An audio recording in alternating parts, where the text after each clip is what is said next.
You want me to bring it in? You bring it in, man. I'm running. Well, Phil, side let's saddle. let's just keep this freestyle. Should we keep all of that in? Maybe not. We should delete all of that. Yeah, we'll delete all of it. Aaron Woods, welcome into the studio today. Another member of the Retirees Club. Yes. Who is joining me in retirement. Okay, before we start, every single time someone sits in that chair, they've got a story of a night out with Cooper. Have you got anything? Have you blokes locked horns anywhere in Vegas? Or? Teammates? No. Yeah, but... Ex-teammates? Vegas, he went home early, actually. Yeah, she actually come to our last game, drink ups to it. It was recently. Yeah, it was it was at the Harboard Hilton. Yeah, you know what the worst thing was about it, Matty? Like, I got there a little bit late, had to go home. It's a fair trek from where I live. I'm in the St. George area. And as I come in, like, they had wristbands for our certain section. So it was all free piss for all of us. Yep. I couldn't get one. I'll turn around and look at my little mate here. He goes, yeah, mate, I'll get you a beer. Oh, mate. As we call him, mate. Arthritis. He goes, come join the boys, mate. Come under my wing, Woodsy. Eventually gets into every joint. We were actually locker room buddies, weren't we? Yeah, we were. We were next to each other. We had some up days and we had some down days, didn't we, buddy? We had a lot of down. lot of down. lot of down days for me and Woodsy last year. Lots of down days. Lots of... Boys, God, look at you. You got personality, you got good looks. mate. God doesn't give you everything, okay? Yeah, we were often scapegoated for the team's losses. Woodsy, because we were such an integral part of the team. We were more the team Anna.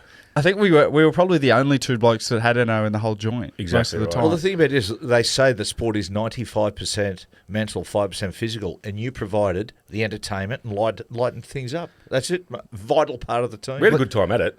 Oh, that we good did. fun. Yeah, I tell you what, and I will say, what an excellent year it was in terms of we had a lot of fun playing reserve grade that year too. We did. Blacktown. Out of we would have thought it would have been a tough driving from Northern Beaches, and you're in the Illawarra, St. George area, so it was a long drive for us. A whole lot of my career knowing that you watch the boys play on a Friday or Saturday night. I've had a few beers after the game, and then boys, you got to back up on Sunday. Yeah, that's appreciate that, Seeps. Yeah. Mate, we played in a reserve grade. We had a real young reserve grade side. We played a semi-final against Penrith. We knocked them over. So we're staying in Sydney that night and to go watch the first grade. So first grade, the Knights' first ever finals appearance in the history of the club. Might have been 91 or something like that. Anyway, so we finished and the boys like, we're going to hit the town in Sydney and then, mate, we'll turn up with the boys. I'm literally on the reserve grade bus. We're about to go back to the hotel. I see the first grade coach, David Waite, pointing at me, and I'm going, oh, no, and I try and look the other way. And they go, Matty, you got to sit on the bench for tomorrow. I'm going, oh, no. So the boys contacted me going, mate, we're at this pub and that. I said, yeah, sweet. So my roommate, Sammy Stewart, he fell asleep, and I went, righto, I'm in the town. Come back into the room, and the coach is waiting for me sitting on the bed. And said, it's over. You cut from the club. So it was a rough night's sleep. Got up the next day, and Alan Bell, who was like the old bloke sort of sidekick, and he was like, do you know what, David? It's a big semi-final. If we sack Matthew now, it's going to it'll affect performance. And he goes, righto, you're lucky it's a semi-final. Wow. You've got a stay of execution. Wow. But at full time, you've got to get up in front of everyone in the sheds at full time and apologise to everyone. To the whole group. To the whole group. The Knights win the semi-final. We win 18-2. And I'm sitting there and I walk into the sheds. Oh, he'll forget now. Yeah, everyone's celebrating. He looks over and goes, so everyone's celebrating. Goes, I was like 19 or something. So, guys, can I just have a minute? And they're like, yeah, sweet Chimpy, what's going on? Boys, I snuck out last night. And I was at a night out and I was drinking, and I know I just feel like I've let you down. I'm sorry. And they went, nah, good on you, mate. Who gives a fuck? Oh, that's the best. That is all time. Yeah. The coaches really think like players going to be more that is oftentimes a nice punishment. Coaches think like, oh, this young player is just really going to affect him getting up and being publicly shamed by the boys. 90% of the time, the boys do not give a fuck. I think they're more disappointed that you didn't invite us to have a beer. Yeah. Come on, man. Yeah. We're a team. Back on retirement, how hard is the decision, Woodsy? How hard's it been? Because those people that know you, rugby league, you live and breathe rugby league. Like, it is your DNA. Yeah, look, I love it, but obviously I think this season made it a lot easier for me. Obviously, when we were there together, I played a lot of first grade that year. Then we got a couple of players like Matt Lodge come back from injury and come back from a new hair, so he's looking pretty good. He didn't age. He looked really good, but he did come back. He did look honestly, good. mate. So then we got like the likes of Nathan Brown. So I sort of knew I was going to be in that role with the Blacktown workers. So there was like a moment in the year I tore my calf, and I had 8 weeks off, and at the same time I got a bit more work with Triple M. And that was when I was sort of like, I think the journey's done here. And then when I did play, I hear a lot of people, I think I hear Matty talk about it a lot. If you don't get nervous before games, you sort of know that, I'm nearly done. And there was one game in particular, I was sort of like, I was defending, and then I was looking on the short side, so there was 4 defenders up against 4 attackers. And then like, we both know that you got to go to the open because there's a set amount of numbers there. I end up taking that short side to sort of go there to say, look, I don't want to make a tackle. Yeah. And then the silly bastards end up running at me. So I was like, when I tackled him, I said, listen, mate. I said, oi, there's 5 defenders here. There's 4 attackers. Yeah. You should be going to the open Count champ. numbers. You're Count helping him out. At the end of the game, I go to the missus. I said, I'm done. Look, I was trying to, not that I was trying to avoid tackles, but you sort of trying to put yourself in positions where you don't have to make too many tackles. So I sort of like come to terms with it, and not playing as much first grade, it's probably not as bad to bow out that way. Yeah. Well, people get there and they go, people often say to you when I was playing, does it hurt? And I say, only when you're up. Only when you're not up for it. Yeah. When you're on and then you're adrenalised, honestly, you could run into the side of a wall, you wouldn't feel it. But when you're not up for it, everything hurts. What about when you sort of, and then I need my second wind to kick in here, and it's just never coming from anywhere. And I'm like, it just feels like everything's an effort, like, and it's like, you come out to that last game when we played against the Bulldogs, and our dead set was watching the clock, and I was like, got 60 minutes left, 50. And even the coach goes to me in the last 10 minutes, do you want to go back on? I said, let the young blokes enjoy it, mate. I'm happy. I don't really want to make a tackle ever again. Yeah. Old Man River will just sit here and cast an eye on I'll help you out, young coach. bucks. Let's get these young boys out there. But it's true, with the game, even I can remember all that years ago, is that for whatever reason, some days you get out there and you're just not seeing things the way you should. The ball's not hitting your hands the way it should. I talked to young playmakers about it. I said, when you get out there into a game in the first couple of minutes, get an early touch, dip your toe into the water, and just feel how the ball's hitting your hands. And some days, for whatever reason, you're not going to see the gaps. Yep. The ball's not going to hit your hands quite like it should. On those days, just simplify. Simplify things. Well, it'd be like every sport. Remember we had Dave Warner on the potty earlier in the end. He said the same thing. Sometimes you see the ball and it's huge and it just comes so easy, and some days you literally cannot even see it on the as it's bound, like you're just swinging at nothing. But it is funny like that. Some days even the warm up feels like the hardest thing in the world. Like you're running at someone with a pad and you're getting wind. You're like, what is going on? And when you're in reserve grade, you got to warm up at that school across the road, and it's like 3 foot of mud. So when we did our tackles drills, like 1-on-1, I'd never go to the ground. I didn't want to get dirty before the game. And it was just like, what are we doing, boys? I was looking at Brad Parker going, mate, we can't be going that bad, can we? Hey, Scorpio. Oh, he's good. On the best of days, he couldn't move with his knees. So, mate, have you seen him warm up before? No. So we'd have to do wrestle, and he'd be like, at Manly, you got like a wrestling room up the top of the new grandstand? Yeah. So we'd be doing like 45 minutes of wrestle. Here's Hank Scorpio running down the sideline trying to get the knees going, warming them up. Wow. Poor bloke, His mate. knees are that busted. So I used to always say, when I'm feeling bad, I used to just look at him and go, I'm doing all right. I'm doing all right. Yeah, right. How do you reckon you're going to go the next 12 months, Woodsy, with retirement? Because a lot of people struggle post-retirement. How do you reckon? Yeah, look, I reckon, obviously at the moment I'm enjoying it. I've got a lot of stuff on the plate with the radio and sort of side of things that. I reckon the itch will come when round one and, the Vegas rounds or the trial matches.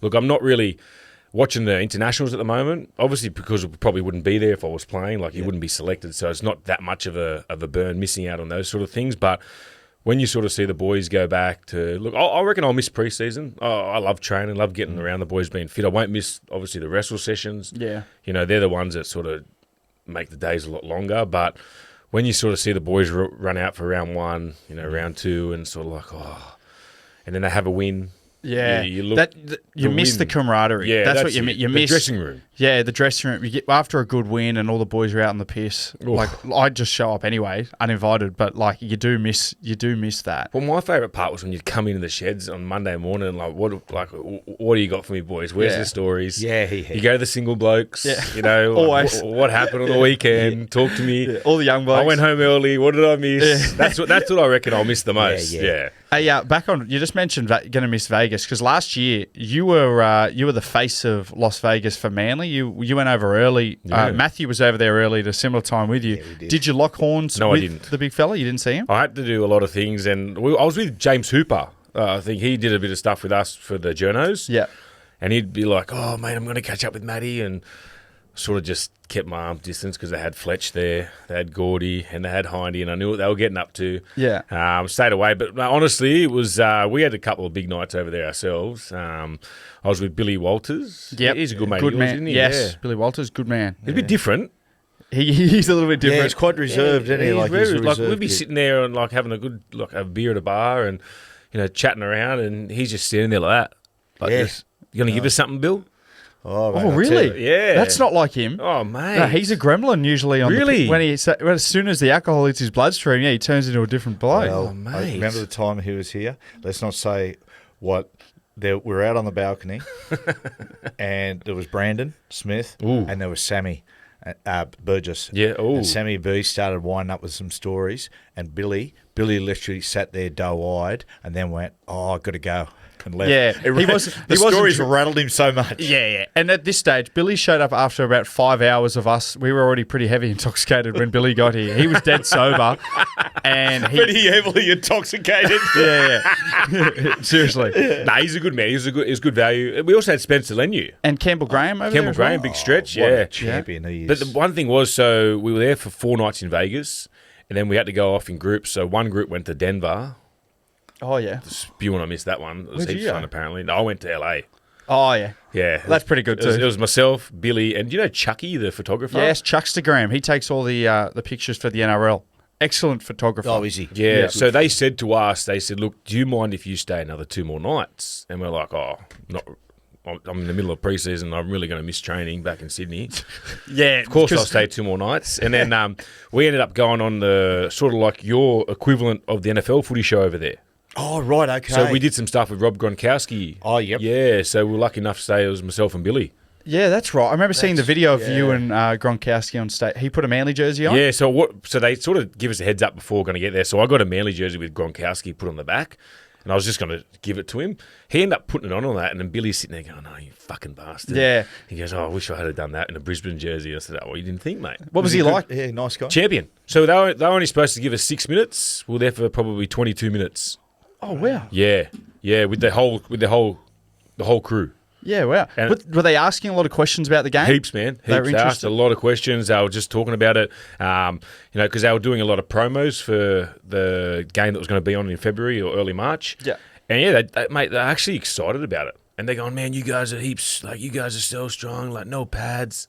I'm looking there, mate, he's a monster Gronk, mate. He's huge, eh? He's honestly, and even the old fellas, I don't know their names. I don't know the NFL too well, but speaking to my mates back, it seemed like they're absolute champions. But, mate, they were all pretty, including the conversation and asking heaps of questions about it. That's pretty cool because I suppose us in Australia, we look at those NFL, NBA guys as just like, we put them on another pedestal of fame. Well, what are the big one? Like this is really slipped under the radar. There's a young fella called Jotham Russell. So he went to Palm Beach, Currumbin. He was a junior Bronco. He was on their books. He was about to sign for the Canberra Raiders in 2023. Is he the tight end? Yeah, the NFL reached out and went, mate, there's a few clubs Yeah. interested. Why don't you enter the draft? You got picked up by the New England Patriots. I think he goes out with Angry Dad's daughter. No. Different bloke. Different bloke, You're is it? thinking of a different bloke. Yeah, I know who you're thinking of. Yeah, he's a monster too. He's a big fella, yeah, up in the Goldie. Another bloke who's going to maybe like Philadelphia Yeah, or he got something picked like up in that recent one as yeah, well. Yeah. But this fella's, he's this guy who's just got signed. What was his name again, Dad? Jotham Russell. Yeah, I'll have he's to a have a look. leaguey. Oh, Yeah, he's wow. a loogie. So what happened? They spotted him. They saw him. They saw him on tape, and then went right. I invited him for a crack because this is the thing, right? With Jordan Mailata having success. I mean, they looked at the AFL because they'd get punters. That's been going on for a while. But for Jordan Mailata to have such a big impact now, they're watching the Rugby League going, mate, this is very close to our to our sport. Mate, what about how much money Jordan Mailata's on? Mate, Ridiculous. It's incredible. It's crazy, eh? Mate, he's an absolute superstar over there too. Oh, mate. And he was only really playing 20s in reserve grade here. Did you see something the other day? They spotted it. They spotted it at one of the NFL shows and went, "What's the Aussie Jordan Mailata?" And we can all attest to this. He's walking right, and there's a steel pylon there, and he's about to walk that way, and he stops and goes back, reverses, and go that way. And they go, "What's he doing?" You go, "Well, it's obviously a superstition." Yeah, exactly right. It must have been at Philadelphia, and he's walking out. Oh, mate, I played with Bo Ryan. Oh, Unbelievable. really? Like, if you touch something, he's got to come and touch it. Like, say, if he was coming to sit in this chair in this room, he'd have to walk around all these other certain ways. He couldn't walk a normal way. Why? He's just a weirdo. Just superstitious. But, like, funny weird, man. Real funny weird. That's so bizarre. Yeah, so if you watched him when he played, he always had to touch the corner post. Yeah. Every time off a kickoff. He'd sprint out and touch the corner post and come back and then touch his head or something. Shame he didn't touch attacking players when he was defending. Yeah, most wingers don't. All right, Aaron, take us back to a young Aaron Woods. Where did you grow up? It's quite large too. I love some of the baby photos of Woodsy. Oh, he looks mate. bigger than you are now. Don't worry, Jack will insert him into the podcast. Oh, mate. So I grew up in Leichhardt. Yeah. I played for Leichhardt Juniors. It wasn't really in Leichhardt where we play. It was in Rozelle. You ever been to the Bay Run down there? Yes. It's that oval that's right on the Bay Run. Underneath, like that kind of bridge? Yeah, right next to the bridge. So that's where I played all my junior footy. Yeah. I played there till I was 17. Yeah, so I played all that one club. I went to school in the city at St Mary's Cathedral. Yeah. But then I left there in year 9 and went to Holy Cross College at Ryde. A lot of great athletes out of there. Sirenans? Yeah, Sirenans. Brooksy? Mitch. Benny Elias. Scotty Gale. Chris Anderson. Yeah, Opes was he? Yeah, really? I think he did year 11 and 12 there, yeah. They knocked us out both years. I went Really? to Marist Brothers Maitland. They knocked us out both years in the semi-final. Oh, okay. In the old Commonwealth Bank Cup. Yeah. Clearly still heard about it. Yeah, still does. Now, you're the second year they beat it. The second year we had a 16-all draw, and they went through to the final because they conceded less penalties than we did. Did they have any first graders? One bloke, Jamie Shepherd. Yeah, Shep. And his Yep. brother, yeah. Yeah. But I didn't play against him much. I didn't play much at 1:30, so...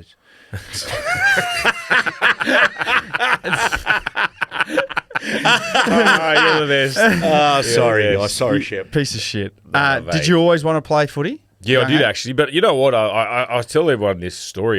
You know when you're in year 6 and you do like where you're going to be in 10 years from now or whatever it was. On my thing, my mum showed me the other day, I was like, what's going to be your job? And I was like, playing first grade footy for Northern Eagles. Because it was when they were Northern Eagles at that period of time. I was a mad Manly supporter growing up. We've got a Manly tattoo. Yeah, I do, yeah. Where is that? It's on my foot down here. On your foot, yeah. I remember Just an idiot. the first day he signed, he was telling everyone, mate, I'm a Manly fan. Look at this. He's got a Manly tattoo. When I was that pumped, man, because it was the first time I got given gear of Manly I didn't have to pay for. So I was so happy. Like, this bloke broke my heart in 97. But other than that, mate, like, honestly, like, when I got the call and to know that I was coming to play for Manly, it was like, wow. Woodsy, I cannot tell you how many people have sat in that chair. Almost all of them debuted against the Melbourne Storm, and your debut, I believe, was against the Melbourne Storm when you went to Manly. Yes, wasn't it was. Yes, it was. Yeah. It was a Friday night game. You play that one? Yeah, I did. Thanks for remembering. Yeah, I did. Yeah, We had a good win. Yeah, we won. Yeah, we Battle had of a big Brookvale, win. mate. Yeah, it was a great win. That was when Hamoli put that massive hit on. Justin Olam. Justin Olam. Mate, that's one of the best hits I've ever seen live. Oh, remember you scored a try. There's thought I scored. a great picture of me and Woodsy. Woodsy scores on his debut, and me and him are face to right, face celebrating. yeah. But then he got taken back. That was bullshit. No, I didn't score, so I had to do a nude run that year. Could have got off in my first game. Yeah, that's right. I'll tell you what, but the nude runs, not many teams do them anymore, do they? Nah, they don't. Really disappointing, Matty. Yeah. That is disappointing. There's no real punishment for a nudie run. Like, everybody always says, the nudie run, and then you get to the point where everyone's thinking there's going to be a nudie run, and no one. Well, mate, highly sensitive times. I made it. We got it done at Manly. It was at that little bar underneath. Yeah. What was it called? The Boat Shed. Boat Shed, yeah. Yeah. Manly do their Mad Monday as well. Yeah, do very, they? Very well, very well. That's a great joint, the Boat Shed. Oh. Great live music down there. It is. You stick to the floor too. It's the It best. reminds you of the bridge at Rozelle. Yes. You've been in the Bridge Hotel at Rozelle? Yeah. Yep. Very similar, old, like a bit of a dingy dive. Your feet stick to the floor. Yeah. Live bands. I was going to go there. The Rose Tattoo played there in April. I got to get there more. You know, live music. I watched Gliso there. The Oh, Jets. did ya? Yeah. I love it, mate. He is the Jerry Krause. Oh, he's unbelievable. He's unbelievable. Yeah, I saw they played at the Acras the other day. Oh, how was Screaming that? Jets. Mate, they were unbelievable. Because Dean Lewis and other big artists like that were playing. Tell you right now, Screaming Jets were the best by far. Like everybody was up dancing for the Screaming Jets. They just know how to engage the crowd. Yeah, they got that real. He's done it for years. Yeah, And he's he done was, them all on string. and he's a showman. He is. Like he did drama at high school. Oh, did he? Yeah, he's very good, Glee. So his brother, his older brother, is a junior coach juniors at the Knights. Yep. And actually this is bizarre, and I swear to God, he had a number one hit. Gluso's older brother in Scandinavia when he was a young kid doing a Christmas carol. Really? He went number one in Scandinavia, and then he goes, and then Dave just stole my career. I said, "Don't worry, I'm feeling it." I know. He's a good man, Gleeso, isn't he? One of the best. Because I love the Screaming Jets, and lucky enough to work at Triple M. We've actually got to interview him once and stuff. Man, I was shaking, that nervous. Really? Talking to him, yeah. He's a good man. Well, he does. I think he does the night show out of Adelaide. Yeah, he does. Yeah. Oh, he's a great guy. Yeah, he is. So when did the West Tigers come knocking then? Because you're a junior playing at Leichhardt there. Yeah, so I was playing at Leichhardt, and then, you come through the Harold Matthews and sort of SG Ball ranks. That's when I was at St Mary's Cathedral. And then I think what the West Tigers do, they've got a couple of schools they put players in. So for the Balmain region, it was Holy Cross. For the Campbelltown region, it was St Greg's. And then with the New Zealand boys, they'd put him at Keeper Park up at Gold Coast. Yeah. So obviously being in the Balmain area, there's a few of us that went to Holy Cross. It was in my year, I was one of the first. They wanted to make the school a bit more of a rugby league school again. As Matty said, in the 90s, like they were pretty strong. And then next thing you know, a couple other boys went. Then that was when Ciro was already there, but then Mitchell and Luke, they ended up going to the school. But they went there from year 7. So that was sort of our first path. And then I remember in year 12 at the start of the year, Tigers we sat us down, what do you want to do? Because Manly actually were close to signing with Manly. And then Sheensy come to my house and was talking. I ended up signing like a 3-year deal, but the third year was top 25. So it was great because it was in year 12, HSC's coming, but I know I've got a 3-year deal. Didn't really care about school. Didn't study. It was on. Oh, mate, I didn't even have to do the trials because we were wearing Aussie schoolboys. Oh, wow. So we had the time of our life in year 12. Who was in your Aussie schoolboys side? I had William Hopewadi, but he was only 16. Yeah, so he wouldn't have been far off playing first grade then. He played the next year. Wow. So I was a year young. I was 17. We had Jamal Idris. Jamal Idris literally played and then went and played first grade 2 weeks after. And this was the one when Jordan Rankin he played game 1 with us and then played first grade the next week. Yeah, he was 17? Yeah, he was 17 or 16. Because is he the youngest ever debutant? I think because you can't play to 18 now. Yeah. Yeah, so he was in that squad with us. Martin Taupau. Yep. He was there. Boydie Cordner. He's a strong side. Yeah, it was a fair. Who are your halves? Oh, mate, I can't remember. Obviously, they didn't do any. Albert Kelly. Oh, yes, Albert Kelly. Albert Kelly was like, when you sort of, there's young blokes you played with, and he's probably out and out the best player I've ever played with in the junior footy. Yeah, right. He's by far like gifted, skill set. He was on another level. Yeah, wow. He was like nothing I've ever seen. Yeah, I played against him when he went to the Broncos. Yep. And he was just so freaky. He moved so well. Oh, and he was old. I think he was nearly like sort of 30 by the time we played. Did well in England. Yep, with After Hull. He left the Sharks. He went to Hull, had a really good impact there. Very, very good. He went a little bit too early, didn't he? Yeah, he did. It was a little bit like Bevan French. I look at Bevan. Oh, mate, there's not that many great, really creative players here that Bevan French can't get a go. Yeah. I'm really surprised someone hasn't gone over there. He has... I think he got man of the match in the grand final just gone. He has been a phenomenon for Wigan. I tell you a bloke who really championed your cause, Woodsy. Every time I'd see him, he'd mention you was Steve Blocker. Oh yeah, real close. Yeah, yeah. He always made champion your cause. I loved Block because I was really close with his middle son Liam. Yep. Yeah, so we'd hang out a fair bit. And then we'd always go to Blockies. You know what Blockies like, mate. Hey, boys, how you going? Like, just with a big helium. Couldn't really pronounce most names properly. But no, mate, like, honestly, some of the stories you'd go to his house, like, his wife, Kath. What a saint. Mate, to put up with him for that. Like, and the boys. You know Blocky? Oh, mate, the 3 boys. Jesus. It was just a fun house. It was like the halfway house. Yeah, gotcha. Yeah, so Liam... when I was in year 11, he was at Holy Cross in year 12. He come from Riverview. Yeah. And, mate, geez, what a funny dude he is, mate. He's, as I say, a chip off the old block. Yeah, right. Yeah, literally. Literally. Your debut in 2011, off the bench, you're against the Bulldogs. Yes. Round one. It's a day after your 20th birthday Yep. as well. Lots of research going into this. But some of the players in that dog side, Benny Barber, Jamal Idris, Andrew Ryan. Yep. What was it like? Mate, it was pretty crazy. So it was a Monday night. I didn't know I was playing till the Sunday at Captain's Run. So it was Tim Sheen sort of just kept it quiet all week, but a lot of the boys knew, all the senior boys knew. I think Bryce Gibbs was a bit of an injury cloud. In our last trial match, I think he landed on a splinter. What do you call Landed it? on a splinter. Not a splinter, a sprinkler. Oh, yeah. Right. Yeah, and he gashed his knee really bad. Oh, wow. Yeah, at the SFS. Jeez. Yeah, so he wasn't running much, and I was just jumping in and out for him at training. So I didn't assume I was playing at all. I just thought this was back when you were 18th man. You wouldn't even you'd warm up and that's it. You'd take your clothes off. So it was you only play the 17. And then on the Sunday we got the training, which was my birthday, and we did the whole session. And at the end when you're in the huddle, it's not like it is now where kids get filmed and you get told you do jersey prezzo. Sheen just goes, "Oh yeah, boys, and Woodsy's playing tomorrow." Did you know? Didn't know. So no. you found out? Just found out then. Basically, just told me then. The club, you hear now kids get that many tickets. I think I got 6 tickets. Yeah. Great club. Mate, but that's clever from Sheensy. Sheensy probably looked at something. He looked after me in that aspect. He's looked at you and he's probably thought, right, mate, Woodsy's a footy head. This is going to mean a lot to him. If I tell him too early in the week, what's going to happen is he's going to burn energy. I'm just going to drop it on him. That's what he said to me after the game. Yeah. So, and then I was on the bench. I played the last 20 minutes. And you know what it's like when you get on the field, mate. I was dead set, ran around like a headless chook. I was gone after about 4 minutes. I never forget my first carry. I ran straight at Andrew Ryan and Corey Payne. Yeah. And they hit me. I was like, fuck, mate, first grade's hard, eh? I got up and played the ball. Feels different, don't it? When you go from 20s, in particular, there wasn't 20.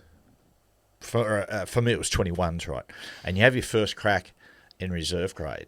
Although, like when I was playing reserve, it wasn't as fast as 21s. Yep. Mate, it's the physicality. Like, you tackle, and you get there for like, oh, man, I'm tackling men. Exactly, You know the difference? And you know when, I'll never forget that first year, it was the last round, so we played against the Sharks, and we were already in the top 4. Keith Galloway sort of had a cork, and then Sheensy's like, look, I'm going to look after you. We've got a home semi next week. So I end up starting, and I'm coming up against Gow, and this is Gow in the peak of his powers, mate, walking around like a brick shit house. And, he's like, when someone sort of gets tackled by the legs and they're on their knees? Yeah. I've had double undergrip of a wrestle, and I'm trying to turn him, and he just didn't even budge, mate. It was like trying to move iron. Wow.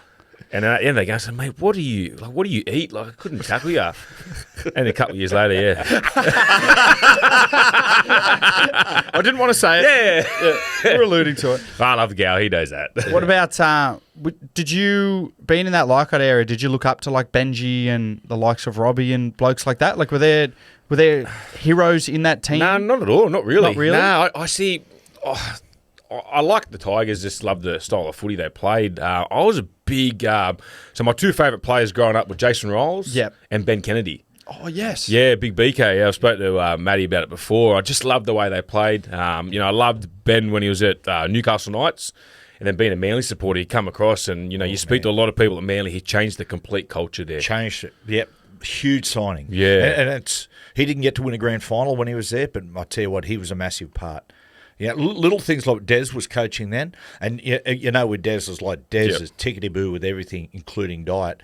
So when he first got there, the boys never used to have a beer after the game. Like Des said, no. And he went and bumped Des and said, Des, listen, mate, everyone's tight and wound up. Yep.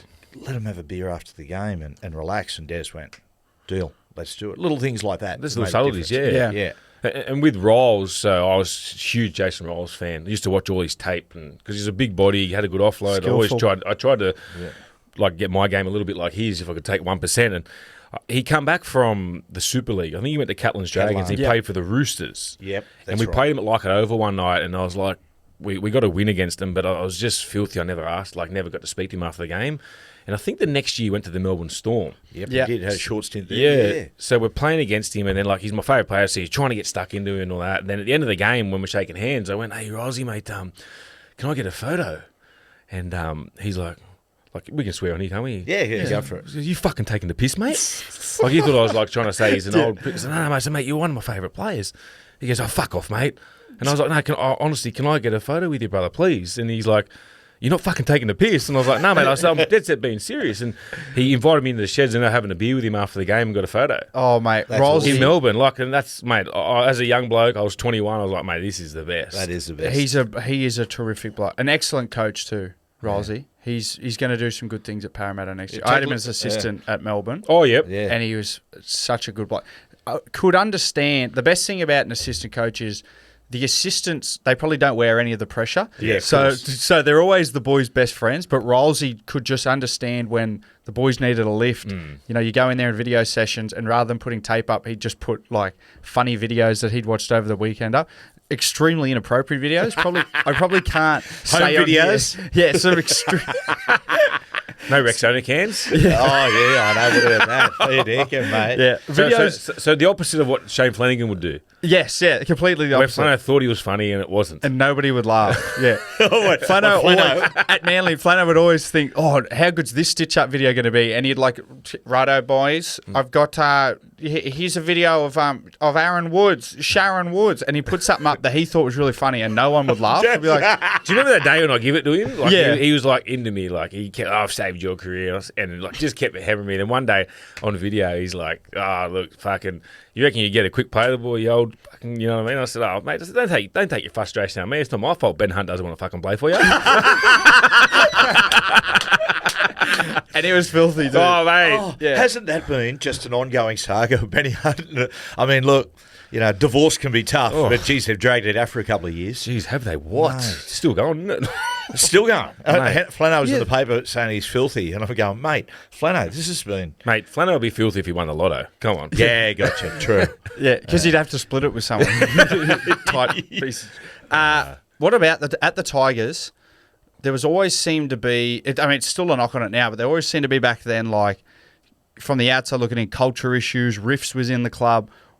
As a young bloke in the club at that time, and then you obviously ended up captaining the club 5 or 6 years later, what was a lot of those issues like? As a young kid, I didn't really know too much about it. Like, you're just happy to play first grade. Like, I'm playing with blokes like, Benji, you got, Robbie.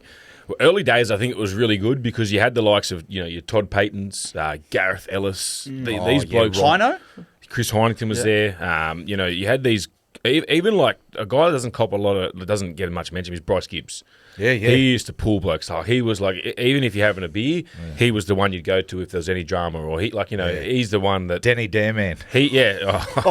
You ever seen that? I've heard the stories about. You should see what he used to do in the chain. Mate, there's one day like on the edge of tables, there's like that seal that you could pull off. It's like, and so they used to just do lashings and whips in the change room. And I remember I was a kid and him and Woodsy would just go at it. Like, it was all time. It was hilarious. And they go, and they're like, Gibbo. And then Gibbo's like, Woodsy. And I was like, oh, mate. Like, he did something on the show once. He put a nail through his hand. And like, we couldn't show it because it was so graphic. Just went bang, put a nail through his hand, and then got like a door and was like smashing his head through a door. And we're like, mate, it's pretty hardcore. He goes, no, that's nothing, Matty. He goes, right out, let's hire a fishing trailer, right? Go out there, just throw burley out, get a couple of sharks over it. He goes, mate, I'll jump on them.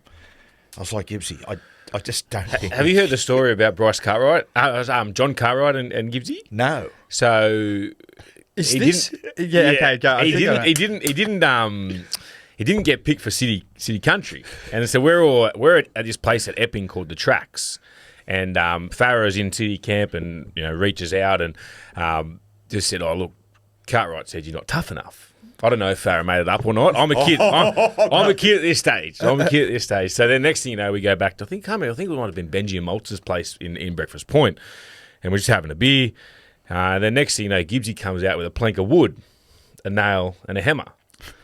And mind you, we've been on the piss for quite a while. This is a bye weekend. This is the old one where it'd be like the City Country, then Australia, so you have the weekend off. Yep. He goes to undo his belt and pull his pants down, and then gets the piece of wood. He might put what you'd say something up against the wood down below. So he puts his old fella on the piece of scrotum. Cags. Oh. And then gets to now and he goes, "Hey, Cardi, you don't think I'm tough enough, brother?" Douche, douche, douche. He's one tough hombre, Big Gibbsy. Yeah, Mate, that's Gibbsy, look, if you're listening or you're watching this on YouTube, He's one of my favourites, Gibbsy. I love him. Gibbsy, I just think there's probably better ways, healthier ways to show that you're tough. I don't know. Look at Ned Brockman, right? I mean, like, just run around the track. Just run, for a few son. days. Yeah, mate.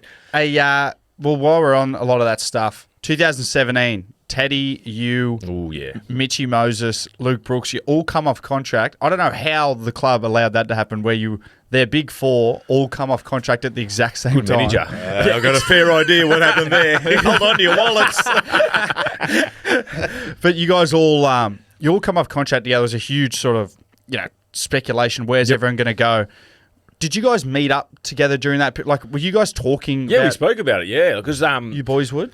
like we were going to take a pay cut just to all stay with each other. Yeah. And it was basically done.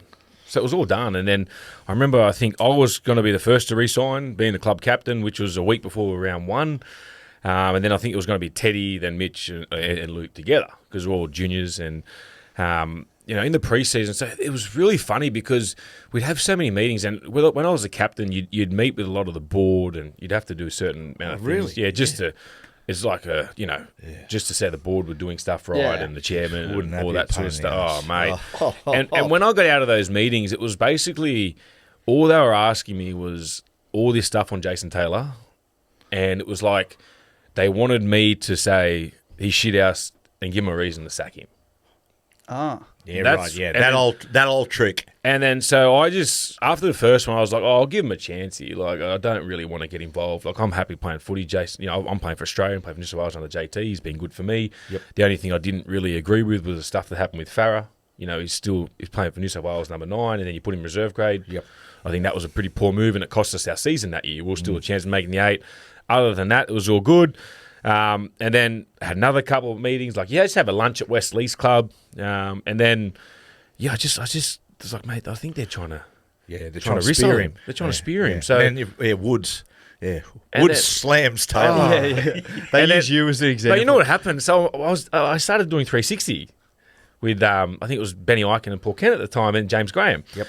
And they just asked me one night, so what, like, are you going to re-sign or not? And I was basically told them off air, I was like, I'm literally about to re-sign because this is a week before the season.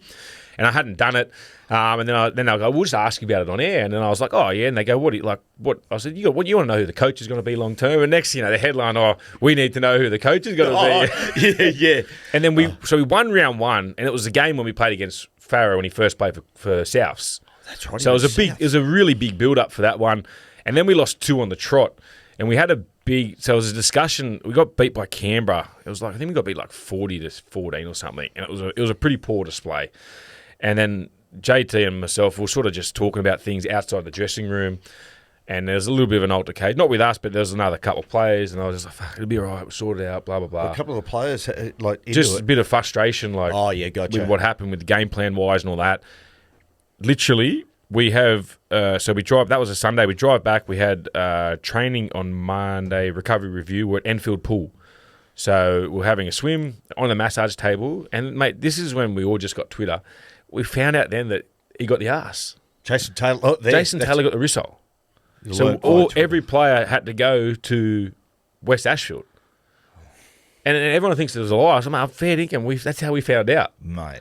So they were just looking for a reason to give him the Rissole, but they wanted to put it on someone else. Imagine at the press they went, they talked to you, then they go straight to the press. Look, so the reason we sacked JT, we had a long talk to the play group. And they said basically, they gave us no choice. We had to sack him. Oh, who just speak to the play group?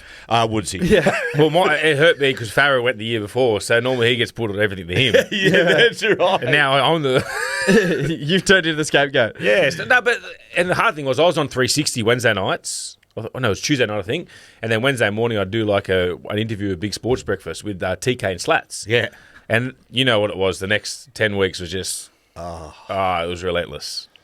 But you know what? You always show up. You talk about it, and people think you're lying. Or say, "Look, I'm honestly not lying." Yeah.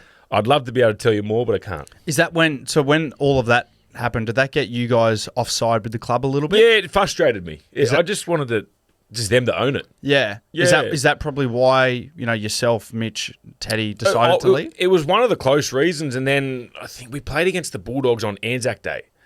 And then that was the game when they read out number 1, James Tedesco, and he got a little bit of a boo. Number 6, Mitch Moses got a massive boo. And then number 7, Luke Brooks, because he was the one that was looking at the stay. He got a cheer. And then our captain, number 8, and I got the biggest But boo. in time, Brooks didn't start get some of those bits. Yeah. Mate, no worry. Brooksy got his stuff at the end. But yeah, so I got the biggest boo, and then mate, I was just rattled after that. I hadn't made a decision then. Yeah. And I got the man of the match that day, so I got a little Anzac medal, and I remember going to my family and like tearing up. I was like, mate, my own fans have turned on me. I haven't even made a decision. It is. It's a ruthless game, isn't it, rugby league? Oh, I well, can you imagine learn it's a Brooksy, business. right? You're all sitting there, the big four, and Brooksy goes, anyway, boys, great. We're all going to stay together, huh? Boys? Boys, we stay together. Oh, mate. And then, so I remember we had a meeting. We had a meeting at the Dogs, so Teddy and myself. Yep. And I think it was Teddy, myself, it was Isaac, and Ray Dibb. Yep, so Isaac Moses and Ray Dibb. Yep, Yeah. okay. Oh, no, Ray might not have been there. I'm not sure. And they said if Desi comes in, he's going to still be the coach. If he doesn't, he's been given the arse. Okay, so Do you remember that period, Matty? He's on the there's outer. a lot of people get sacked in rugby league, Woods. It's hard to keep up. 2017. Oh, yes, he was blowing with the board and everything Blew him was with the going board on. big time. Yep. Yeah, so, and I think they gave him an extension. Right. But he ended up getting the arse in the off-season. Yep. So we sat down with Des. He brings out this big, you heard of his stats book? No. He's got these KPIs and all that of each individual position and top blah, blah, blah. That was the one where Willie Mason was like, they had Aiden Tolman number 1 and, and Willie's like, come on, man. Yeah, right. Yeah, I'd get a quicker play ball than that bloke. Like, yeah. That was the one. And we didn't really care. We were both in a pretty crap headspace. We just wanted to get the fact that we wanted to get Mitchell to come with us. Gotcha. Des didn't want to have a bar of it. Didn't want it. Why? Didn't want a bar of it. And we were willing to say, all right, whatever his wage is, take it off ours. Righto. Okay. Because we were close mates. Who's playing hard? Who were the playmakers at that point? So Reynolds had been moved on. Yep. He signed Kieran Foran.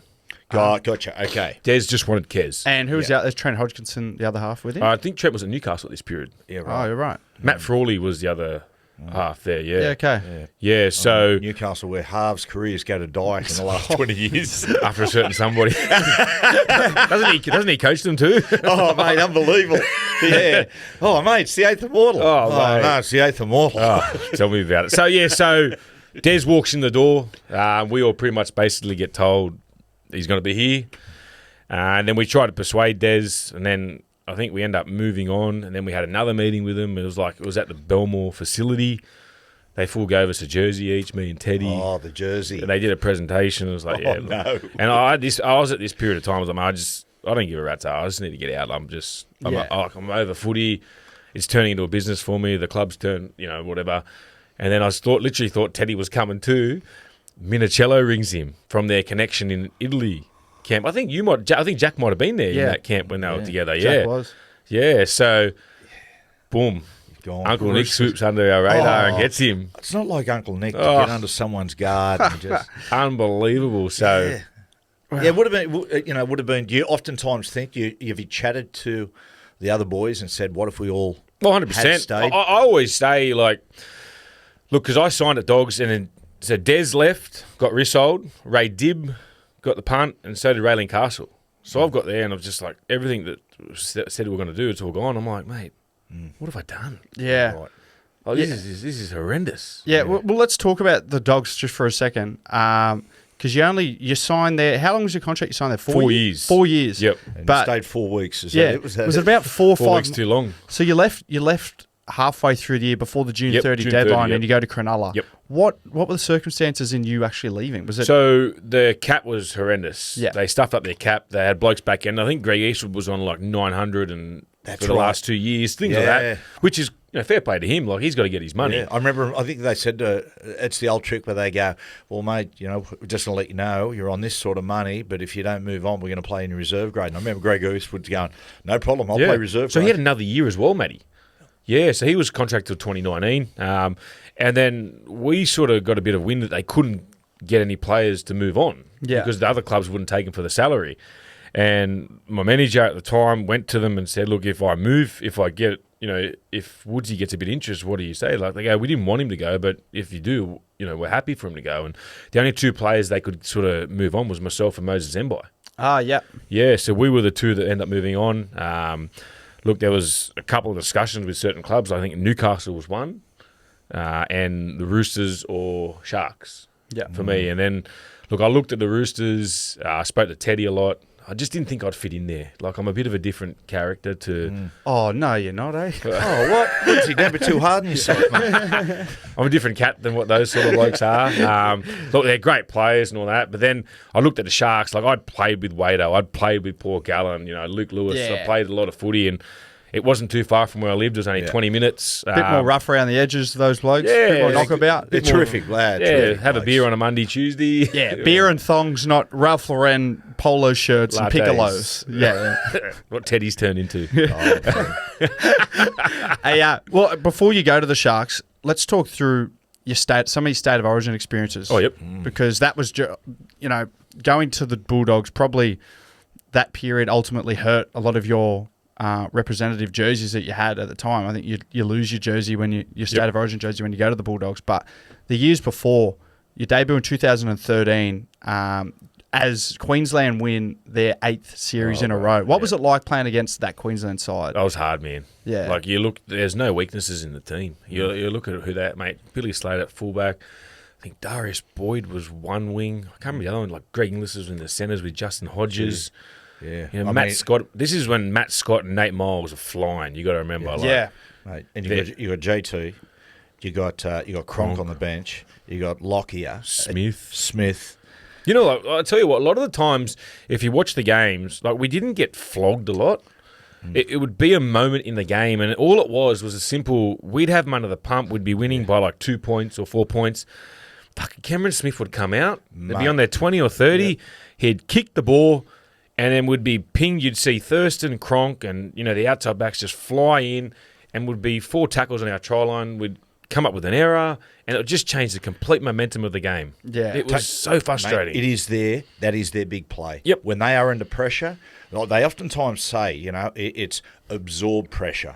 They'll absorb the pressure, and I've seen a million times. Smith, right-hand pick up, left foot kick, straight down the field. Thurston chases a million miles an hour. Suddenly you blokes under massive pressure. We had a call, Smith box. Like, it was every time, you knew that he would do it off a slow play of the ball. He would just pick the right time to change momentum. Yeah, he's a fullback's worst nightmare. Now you see they're still doing it. That's our identity now. Cherry Evans does the exact same thing. Not out of Fullback's dummy worst half. nightmare, Cameron Smith. I'd suggest that Nathan Cleary's probably their worst nightmare. Yeah. He's a winger's worst nightmare. He just pops those torpedoes up. Mate, he's everyone's nightmare. Oh, a middle forward at A. Mate. But then the next year, 2014, you go into the starting lineup, and you're a part of the series that breaks the 8-in-a-row drought for New South Wales. Run us through that, because that series it's iconic in New South Wales folklore, 1 in a row. Oh, it was really cool. That was, because you look at the side that they had, the blokes, like we just mentioned them before. And then I remember in 13, I felt like I went into the side, but just was happy to be there. Matty, we've spoke about it before in other shows that you do. You can go into teams and just think it's going to happen, or like just, you want to get around everyone, but you got your job to do. And I think I got a little bit overawed by the occasion in 13. Like sort of you push up with blokes instead of just going, demand the ball, get your carry. And I remember, like, I'm playing with some blokes that love carry, like, you got Gow, like, blokes that want the ball. Yeah. Thanks, Coop. So you've got to demand it, and you've got to have a bit of authority in there. And that's what I did try to do in game 1. And, there'd been a lot of chop and changing from the front rows for New South Wales for a certain period of time. Yeah. And it seemed to work, and we sort of feed off the back of each other. Like, we had Greg Bird, like, they just wanted to be in the action. And then, so as a team, we just got together, and we did a camp up in Coffs Harbour. So I think for previous years is all about going down to Coogee, staying, is it the Crown? Yeah. And then, stay at the Crown Plaza. Yeah, then Coogee. We got to get away, and we ended up going up to Queensland for that game 1 and beating them up there. And I'm telling you, that's the hardest game to date I've ever. Or that one and the World Cup final against England is the 2 hardest games I've ever played. Yeah. It just felt like in the second half, we couldn't get out of our 30-metre zone. There was one play I think Jared Hayne come up with. He made a line break on play 4 and we kicked it on the 50-metre line. It just felt like we were just... It might have been a boring game to watch. Like people say the grand final was boring to watch this year, which I don't think it was. I think it was a great game of footy. But it was an old traditional game where they're just one team just coming out of the end and the other side's just dominating. Literally a true arm wrestle. Forces back. Yeah, they were... that was a great... It's funny, Woodsy, that night when you won the series and, the winning try and all that sort of stuff and all the celebrations, I'm walking out of a course stadium and I'm going into the car park to drive home. Anyway, this lady runs up and she's got the blue scarf and the blue jersey. G'day, Matty. How you going? I'm from Newcastle. G'day, Dale. How you going? How good is that? I said, oh, that's fantastic. She goes, oh, hope we don't win too many in a row. That it'd start to get boring. I said, darling, we just lost 8 or 9 straight. Just relax. But that shows you the difference, doesn't it, between New South Wales and Queensland. In the run where Queensland won all those games in a row, the fever in Queensland just grew and grew grew, and the TV ratings in Queensland kept going through the roof. Yep. Now, if that had been New South Wales, we'd be going, State of Origin's dead. Yeah, literally. We go, oh, that's boring. We need to start having a bit more competition. When New South Wales beat Queensland 2000, 56-16 in the decider, everyone was saying at that point, they're going, mate, Origin's dead. In Andrew Webster's book, The Wolf You Feed, about Wayne's life story, Wayne turned up at a lunch. There was a couple of journos there, and there might have been someone from the Queensland Rugby League. Wayne got a piece of paper, pulled it out because Mark Murray was the coach at that point, and wrote 56-16 and threw it in the middle of the table. And they went, what's that? He went, 56-16. And then he wrote a list of young players who hadn't played in State of Origin, who had to be picked because they were made of the right stuff and could win the next year. Threw that on the table. And they went, what's that? He goes, they're the players you're going to pick. Wow. They said, are you interested in coaching? He said, might be, but I'm not going to take the other bloke's job. It's up to you blokes. And, of course, he took over the next year. Wow. All those young blokes get a start, and they win the series. It was unbelievable. That's pretty cool. It is. Wow.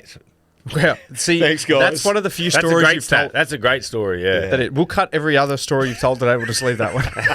You know, fuck you, man. after that game 2 win, it was pretty cool. It was a good week after that. Was it? Yeah. Because we had the bye.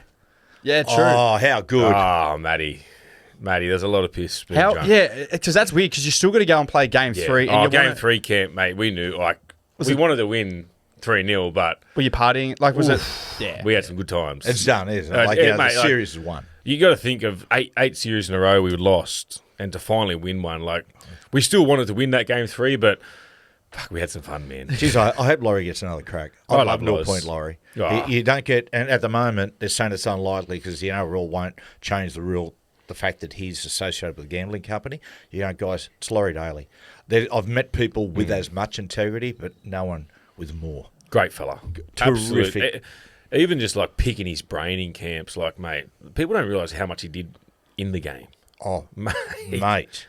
What about the eyes? Mate, when he played, when he first came into Graham, into first grade, he was a wild dog. Played centres, he was massive, and then moved into six a couple of years after. But mate, he was you have a look at the when they win the comp for the first time, the Canberra Raiders, and they're driving in these sort of little cars, and Loz is in the car and all the fans cheering, and he's vomiting outside of the car. And I think he dropped the trophy. Yeah, he did. He dropped the trophy. Broke it. There was another story I can't tell. I went when the Prime Minister walked into the dressing room. He was naked. There was a few things went on. I think that was almost the point where Laurie goes, I've got to sort of adjust my behaviour. But my favourite ever State of Origin moment involves you, Woodsy. 2016, Michael Jennings scores an infamous try. Now, it can only be described as the greatest football try celebration of all time. You jump and try to get on the huddle, completely miss it, and sort of land on your shoulder and roll over.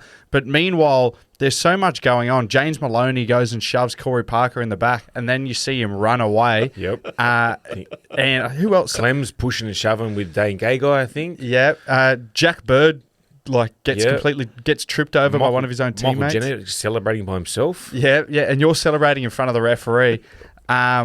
I want to ask, because that was a meme for a long time, that picture of you with the long Jesus hair with the hands up. How many times, still to this day, do you get sent that? Oh, always, especially at Origin time, Coops. Or you know what's happened? Because you see the Penrith boys, they jump up a lot of the time now. So a lot of sides copy the celebration, and you see it happen quite a fair bit now. But that period, so we were so happy when, like, that moment, because what everyone forgets is Darius Boyd. So we're winning that whole game, and Darius Boyd scores in like the 78th minute to put them in front. And we would have got beat 3-0. That was Gow's last ever Origin game. Yeah. And we got the ball back. You know, we passed it out the back. Fergo makes a break. And then I think Tedesco gets tackled probably a metre out from Cooper Cronk that's come from the other side of the field. Yes. Like, what a chase. Like, what a player. Typical Queensland stuff. Then we shift, and then Gow gets the ball. It's like, of anyone in the team to get the ball on a shift. No, yes, Gow, no. Don't give the it to trombones Gow. in the flute section. And they were like, just pass it, Gow. He finds Jennings and just swoops back under, scores. And it's like, mate, we've done a Queensland to Queensland. So we've all just come flying in. And then I've thought, like, you know, I was so happy with Jenkin. I've gone to jump up. Bloody Josh Mansell pushes him in just a little bit, and I miss it. And then I sort of roll over like nothing happened. I get up and like, yeah, like in front of the ref, like give it a try. I didn't think no one'd seen it. Yeah. Yeah, so I was like, yeah, and then none of the boys had mentioned anything to me about it when we were on the field after the game and we were celebrating. So get back into the phone, boys, back into the sheds. Fuck, I had like 80 messages. Oh, that's I was good. just getting fucking pumped. It was so funny. Hey, while we're on Rep Footy quick, you played a lot for your country at this stage as well. I suppose what I want to ask you, I'm not going to ask you too much around games you played or experiences in that jersey, but I want to ask you, from your experiences, what were you more prouder of wearing, the Australian jersey or the Blues jersey? Because it's a big talking point at the moment. Good question. The international game, how do we grow it? I think for Origin, it's probably bigger because the two states, we know they hate each other. But as a player, to be picked in the best 17 for both those sides, for me, that was probably the biggest honour. Yeah. To know that, like, I got to play with Cameron Smith, Billy Slater, you know, Jonathan Thurston's, blokes that I'd watched for such a long period of time, which they're, without a doubt, they're going to be future immortals. To play with those guys, to learn off them, I was coached by Mal Meninga, a bloke that I'd never thought I'd ever meet in my life, and, you know, I still message him now to this day, got great respect for.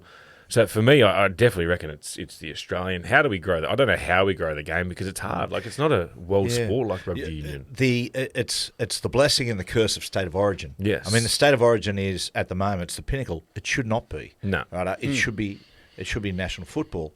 And the thing about it is, Woodsy, the international football, in my opinion, has never been healthier. I mean, there was a period in the late 80s going into the 90s that England, Great Britain were very, very strong, had some great size, like Ellery and whatnot.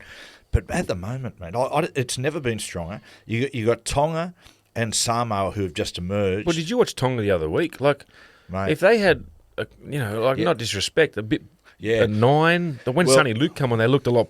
They did. Dangerous. And young, it's unfortunate. Young Katoa sort of is a young half. You can see mentally he's hit the wall at the back end of the Long year. year, It's a long year. You know, if he was playing the sort of football that he's going to be playing very, very soon. And then Lolohea comes from that Super League system. It's a little bit different. Yeah, of course it is. And we speak about moments in the game. It was 6-0. He goes for that 40-20. If that comes off, mate. So you've got the Pacific nations emerging.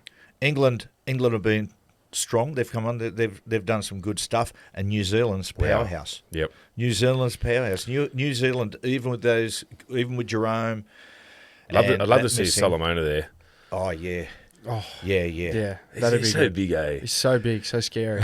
We spoke about the circumstances around the Bulldogs stuff. Before we get on to post Bulldogs era for Aaron Woods, how tough's that period where you go from you're the best front rower in the world, playing for your state, playing for your country, the circumstances around the Bulldogs, which then ultimately leads you, to losing a lot of those representative jerseys. Oh, shit house. You love being in those camps, Coops. It's the best fun of your life. Yeah.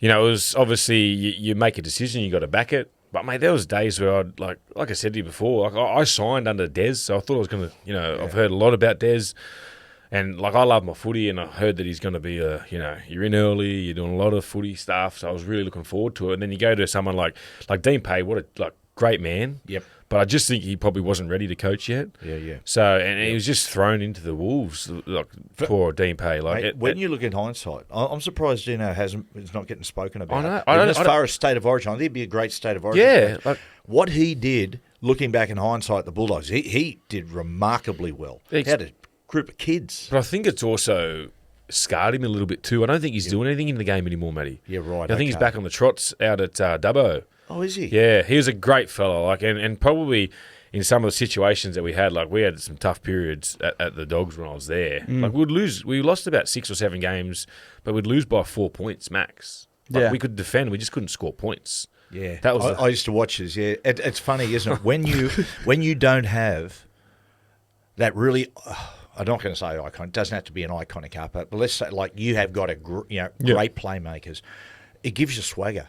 Yeah, it gives you swagger, and when you see sides that haven't, like I watched Parramatta for years when they went through difficult periods, and I saw you guys at that point. You can win the yardage battle, but you get up to that last 20 metres and you just can't score. Mate, Matty, we had a game. Saps your confidence. We had a game against the Roosters. We got beat 4-0, and I think we had like 60-70% possession. Yeah, right. Yeah, mate, we just couldn't get over the try line. Yeah, that's right. You need that swagger. And I've gone from the Tigers, who it's the opposite.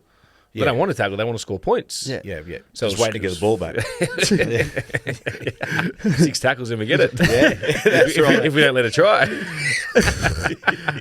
Then you move on to your third club out of 5. Honestly, you've had that many clubs. Talking about John Farnham, well, you got more clubs than John Farnham. I know, more clubs than Tiger Woods, but you have Tim Sheens, Jason Taylor, Mick Potter, Andrew Webster, Ivan Cleary, Dean Pay, Shane Flanagan, Anthony Seibold, John Morris, and Anthony Griffin in your whole career of coaches. And I've had Laurie, I've had Freddie, I've had now. Honestly, Before many. Before we talk about who was the best, who was the worst, and why is it Anthony Griffin?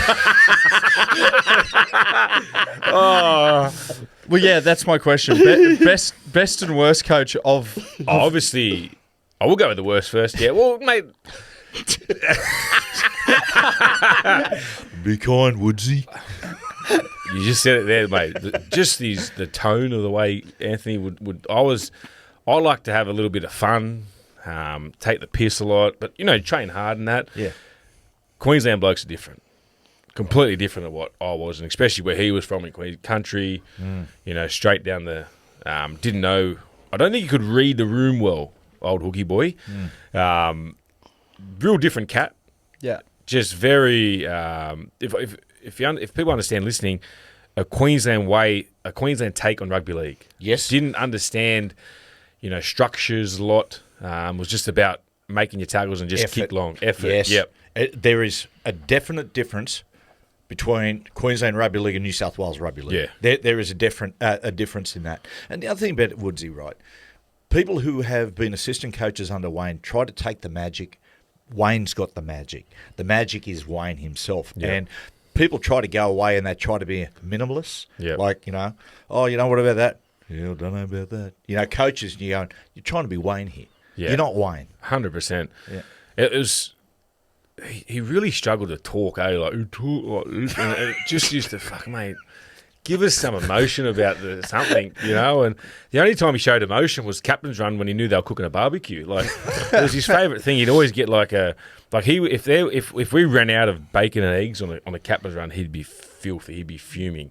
Like, I've never seen someone so angry. And then why? What? He was just all about that, mate. Like, he loved it. And then we'll be on the paddock doing captain's run.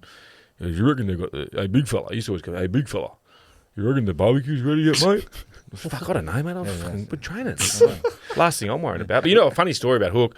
When you do your army camps? Yeah. He jumped on the army camp and did it with us. Well, didn't carry everything. Oh, God. Brother, I've never seen someone with grade 5 chafe. Oh, really? Honestly, the big man could hardly walk. Is he between the groins or between the cheeks? Arse cheeks. I think it was everything. Oh, light brown sweat. He was in some fucking Barney rubble. It was all I tell you what, as a player, it makes you feel way better about yourself. I said, and I think this probably rubbed him the wrong way. I said, hey, Benny, you want to rub it for him? Like Benny Hunt. He didn't go down too well. Well, I reckon sometimes reserve grade. you can pick a coach. There's different ways to define a coach and a quality of a coach. One is, tactically what they do there. Secondly, their ability to get the team up.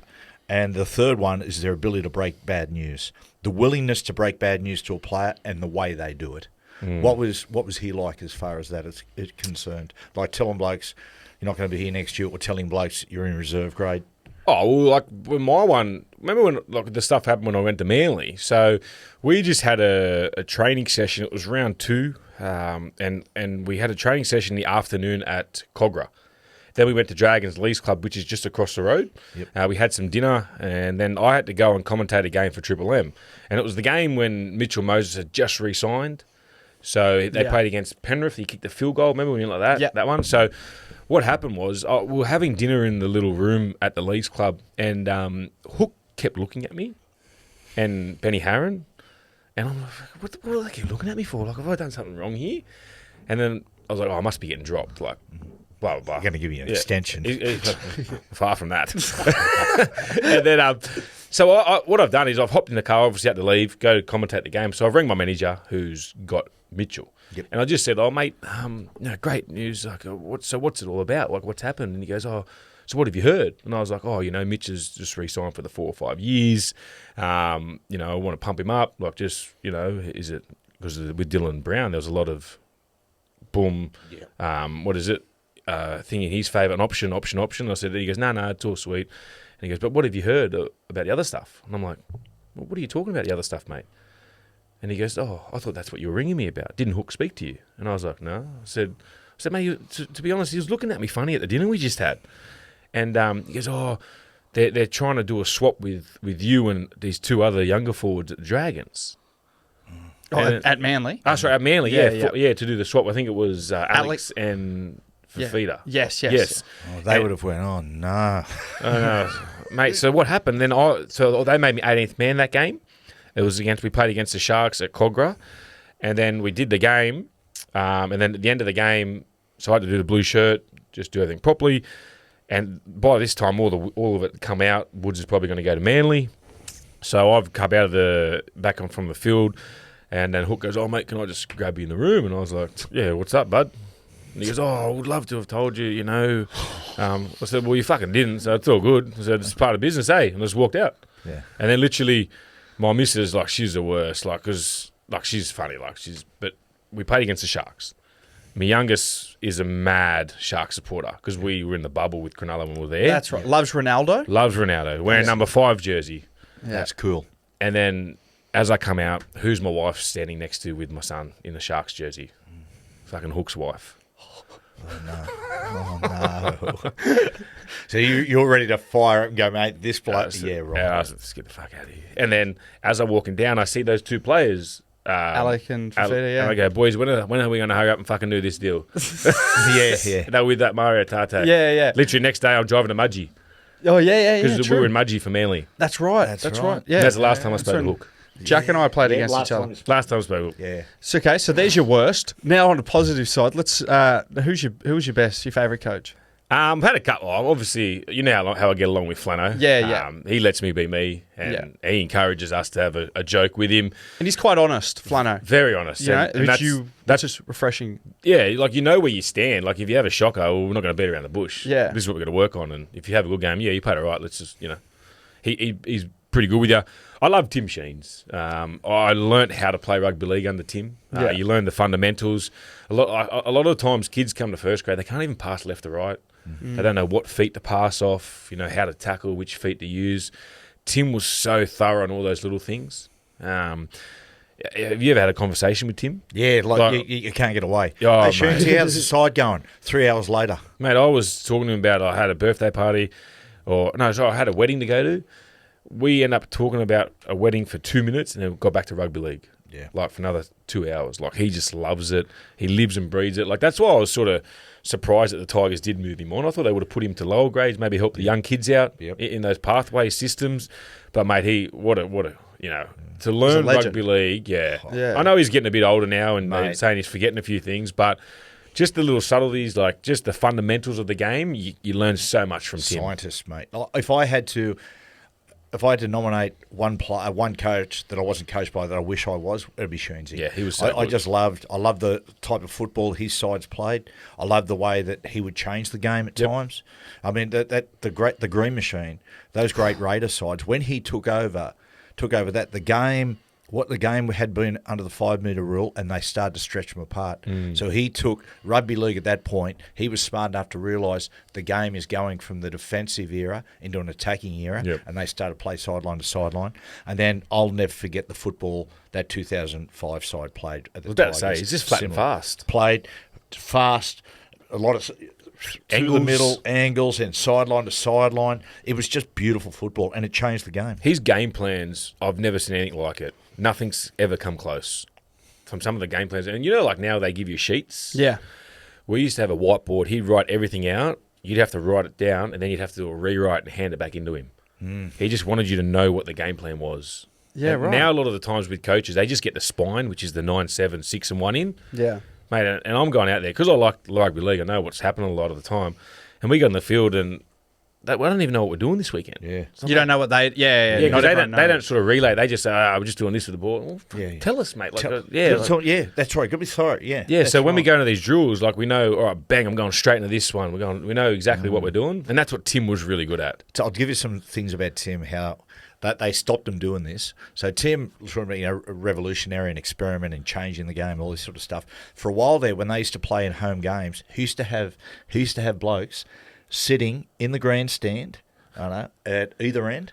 And what he'd do is he'd be on the walkie-talkie, Canberra would get a penalty, and he'd go boom, boom, boom, and they'd either hold up a 1, 2, 3, or 4 like that. And that Ricky go, boom, this is what we're doing. They stopped him doing it, and then Ricky was the first half to be writing Really? the plays and everything on the Wow. on his that's what he used to do. Do you remember when a couple of players... And just quickly on that one, just that, mate. The Knights experiment. Alan Bell, who worked with Sheensy for a stint. Alan Bell once, we had a thing where we used to play tight and through the middle, hit the middle, and then me and Joey would split either side and just count numbers. And Belly once experimented by saying, why don't we just put someone behind the post sitting up, and what happens is, as we're going there, he'll either go, just watch him, and he'll count numbers for you, and then go bang, like head that way. And I said, mate, I said AB, Don't need we it. can't do it. Yeah. We used to do drills like that, training. Like, so you'd start, like, say you get 4 defenders start on the line. Yep. But then he'd pull one out, and you'd have to come up with a play to find that space. Gotcha. But you would know. So you'd have 4 defenders here, 5 attackers, and you would go like, say there'll be like a green or red cone. You got to go to that cone, and then as you're getting there, you sort of have a quick look, see which one's out, and you got to come up with say like a 91 or then a 92 option. That's clever. We used to do we used to do a similar drill at Melbourne as well. That's like smart. it's very because it forces you to come up with it like that. Yep, like you that's only have a split second, which is realistic to a game speed. which is an ability to communicate it. He was quickly communicate the play. That's what he was big on as well. He was big on like, if you're passing the ball, so say Matty, and then if you're passing to me, I got to go Matty. Like always, just communication, linking, everyone joined. And then he'd do these little like in preseason, you're getting flogged. You'd have to come up with a code, and if you don't say the right code by the end of that session, so he'll say it to one. But normally, he used to always say it to Bo Ryan. Yep. And then he'd relate to everybody else. And at the end of the session, everyone will be, the sort of the big circle stretching down. He'll come up with one, like, come in the middle, and you got to say the right code. If not, you got like a 4 and 5. Oh God! So it was like always thinking. Yeah. But then back on those things, those little funny things you said, like with the writing down. I remember 2 things when I had Sheensy. Remember like night games, he'd make. I think Bo Ryan did it. It looked so stupid. The old NFL paint. Oh, yeah. So Bo, that's why Bo, so it wouldn't the glare from the lights, apparently. It's a reflector, yes. And then he made the boys wear sweatbands, the halves, Why? so the sweat wouldn't get in their hand. Keep it away. really? Keep it away. So they had to have sweatbands and then tape it down. Benji, Rob Louie, and Farah had to wear it. Yeah. So if you go back in 2011, 10, We had a crack like that as well, but the problem with the sweatband is you couldn't hold the ball in the claw quite as much. So then we went, righto, that doesn't work. So what we did instead, I used to get ankle tape. You tape your ankles. I just wrap that around my arm and then spin it the other way so it was grip. I could hold the ball. The ball sometimes would just stick in my hand like that. Wow. It could be tricky Because you actually threw a flick pass, you had to go. It's stuck. Push. Yeah. So every game I played, I wore arm. It was for nothing pure than grip. Yep. And in my first year with Sheensy, he was one that made us wear it. One game I didn't wear it. I dropped the ball twice. Yeah. And then when I'm doing one-on-one video with Sheensy, he goes, "How was your preparation?" I go, "Yeah, it was really good. Like, did everything properly." He goes, "I'm watching your game. There's something different." And I'm like, "I don't even know what's wrong." He goes, "You got your armband on, mate." Yeah, picks Wow. So that's why I always wore my armband. Just such good detail. He's so big on the little 1%. Subtleties. Yeah, that's cool. Would we're taking up too much of your time, but before we That's all right, mate. wrap, I mean, there's so much to get through with your career because you played at every different club. Right now, we spoke about your retirement.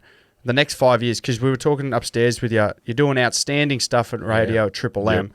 What's the next 5 years look like for Woodsy? Have you got goals in the media that you want to achieve? Oh, obviously, you love to be part of the Triple M team for a long Yeah. period of time. I love enjoying doing the Fox stuff. I get to do 360. Yeah. We're on like a rotating thing with ex-players.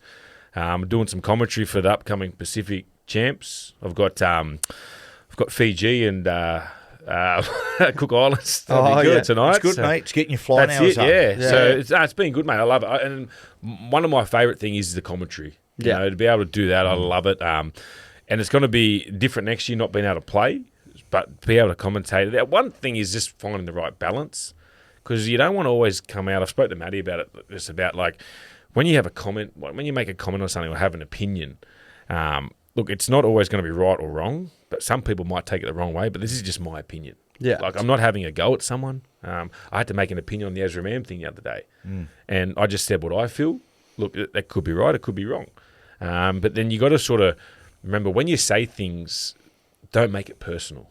Yeah. Just give the detail on what I think, and that's it. A lot of people think that, oh, you're off that bloke because you said that, or no. I'm just saying because I'm going to ask the question. But it's how you say the answer. Yeah. That's a lot of the time. Very, very important, Woodsy. Yeah. Very, very important. And that's what I spoke to you about. You do not lose the human element of someone and understanding I've got that. kids now. I know, that's and been there's the best nothing, thing. There's nothing wrong with criticism as long as it's measured. That's it. Right? And what happened, the temptation when people retire, and you'll get this, right? You'll get people involved with radio and things like that, and they'll go, Woodsy, why don't you say? They'll try to maneuver you or say, why don't you come out, say. That's what they want. Yep. Because it helps their ratings. Oh, 100% But for you, Woodsy, it'll give you a sugar hit and people will talk about it for 2 weeks. Then guess what happens, mate? Players will start to Getting off turn. ya. People will go, oh, mate, this bloke again. Always very important to me. It's okay to criticise, but be measured, right? Constructive criticism. Well, that's it. And plus, you got to remember, I want to get these blokes on the show. Yeah. If You wanna have a good I'm a relationship. player and someone's bagging me, I'm not going to go and speak to this bloke. That's right. You know? But So- you know what? I love listening to you, Woodsy, because how you are in the locker room, how you are with your family, how you are on air, it's all exactly the same. You just stay. I think that's the best piece of advice I got going into the media was like, if you're in a shit mood, if you're sad, if you're angry, if you're hungover, just whatever kind of mood you're in, just be who you are in it, because people listen and they see right through that shit when you're just faking. Yeah. Well, That's true. My biggest thing is I like to talk if I'm at the pub having a beer, and you know when you say you have a yarn with a punter. Yep. That's how I want to talk on radio. Yeah. Just give them what I think. That's it.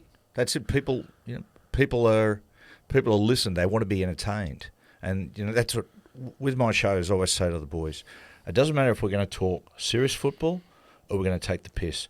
It just doesn't matter what we talk about. In fact, as long as it's entertaining. That's it. That's it. As long as it's entertaining, and you just go for it. I tell you what, when I was one day, you get the card and you're walking on the field. Yeah. I seen this one bloke and he was yelling at me. It's like, Sharon. I was like, hey, mate. He goes, you're a shit rugby league player, but fuck, I love listening to you on Triple M. Mate, I go, thanks, brother. I still get that all the time. And you go, lucky you're better on the radio than you are at playing footy. And I go, I actually enjoy hearing that. That's what I say. I say, I love it. Thanks, brother. Yeah, love yeah. the listeners. Three of us have all got something in common. Good on you, Woodsy. Thanks, Woodsy. Thanks, boys.